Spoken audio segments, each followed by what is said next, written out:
Hi friends, വളരെ ഇൻഫോർമേറ്റീവായ പുതിയൊരു വീഡിയോയിലേക്ക് എല്ലാവർക്കും സ്വാഗതം.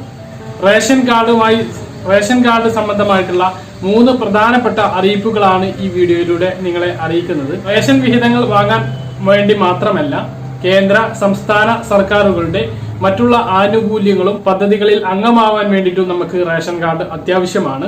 അതുകൊണ്ട് തന്നെ ഈ ഒരു വീഡിയോയിലൂടെ നിങ്ങളെ അറിയിക്കുന്ന കാര്യം വളരെയധികം പ്രധാനപ്പെട്ടതാണ്. ഈ വിവരം കൂടുതൽ ആളുകളിലേക്ക് എത്തേണ്ടതുണ്ട്. തീർച്ചയായിട്ടും നിങ്ങൾ ഈ വീഡിയോ ഒന്ന് ലൈക്ക് ചെയ്യുക. അതുപോലെ തന്നെ ഈ ചാനൽ നിങ്ങൾ ഇതുവരെ സബ്സ്ക്രൈബ് ചെയ്യാത്തവരാണെങ്കിൽ സബ്സ്ക്രൈബ് ചെയ്യുക, ബെല്ലൈക്കൺ എനേബിൾ ചെയ്ത് വെക്കുക. നമ്മുടെ സംസ്ഥാന സർക്കാരിന്റെ ഒരു സ്വപ്ന പദ്ധതി തന്നെയാണ് ലൈഫ് മിഷൻ പദ്ധതി. വീടില്ലാത്ത ആളുകൾക്ക് വീട് എത്തിച്ചു നൽകുന്ന ഒരു പദ്ധതിയാണ് ലൈഫ് മിഷൻ പദ്ധതി. ഈ പദ്ധതിയിലേക്ക് അപേക്ഷ വെക്കണമെങ്കിൽ നമുക്ക് റേഷൻ കാർഡ് നിർബന്ധമാണ്. അപ്പോൾ കാർഡ് നമ്പർ വേണം, റേഷൻ കാർഡ് നിർബന്ധമാണ്. അപ്പോൾ ഒരു വീട്ടിൽ ഒന്നിലധികം കുടുംബങ്ങൾ താമസിക്കുന്നുണ്ടാവും. ജ്യേഷ്ഠാനുജന്മാരൊക്കെ താമസിക്കുന്നുണ്ടാവും, സഹോദരന്മാര് താമസിക്കുന്നുണ്ടാവും.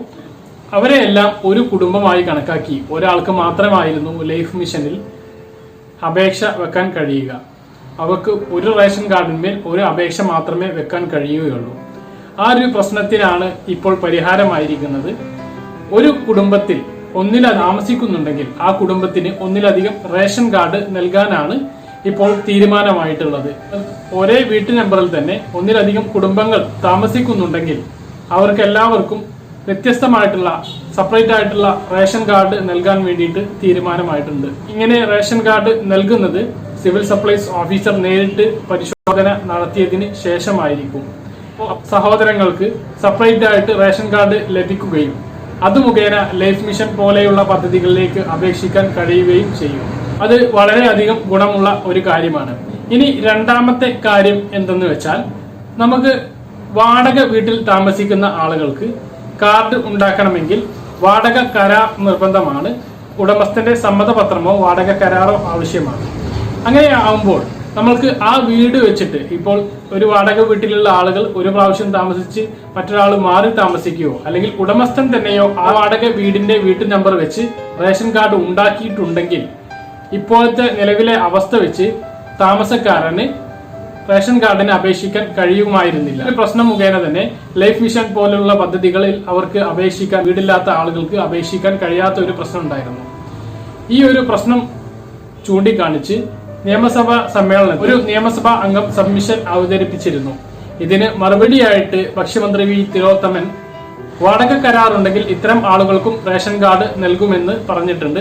അതിനു വേണ്ടിയിട്ടുള്ള പദ്ധതികൾ തുടങ്ങുകയാണ്. മൂന്നാമത്തെ കാര്യമാണ്, വീട്ടു നമ്പർ ഇല്ലാത്ത ആളുകൾക്ക് റേഷൻ കാർഡ് ലഭിക്കുന്ന ഒരു സംവിധാനമാണ് നിലവിൽ പുനഃസ്ഥാപിച്ചിട്ടുള്ളത്.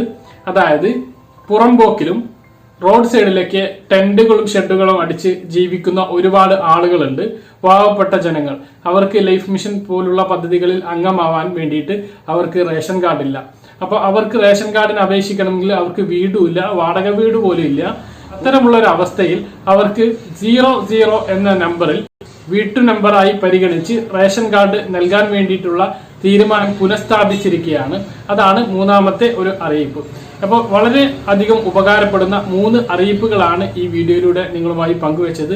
അപ്പോൾ കൂടുതൽ ആളുകളിലേക്ക് ഈ വീഡിയോ എത്തിച്ചേരേണ്ടതുണ്ട്. അതിന് തീർച്ചയായിട്ടും നിങ്ങളൊന്ന് ലൈക്ക് ചെയ്യുക, നിങ്ങളുടെ അഭിപ്രായങ്ങൾ കമന്റായിട്ട് രേഖപ്പെടുത്തുക. ഇതുപോലുള്ള ഇൻഫോർമേറ്റീവ് വീഡിയോകൾ ലഭിക്കാൻ വേണ്ടി ചാനൽ സബ്സ്ക്രൈബ് ചെയ്യുക, ബെല്ലൈക്കൺ എനേബിൾ ചെയ്ത് വെക്കുക. മറ്റൊരു വീഡിയോ വീണ്ടും കാണാം. ഇതുവരേക്കും ബൈ.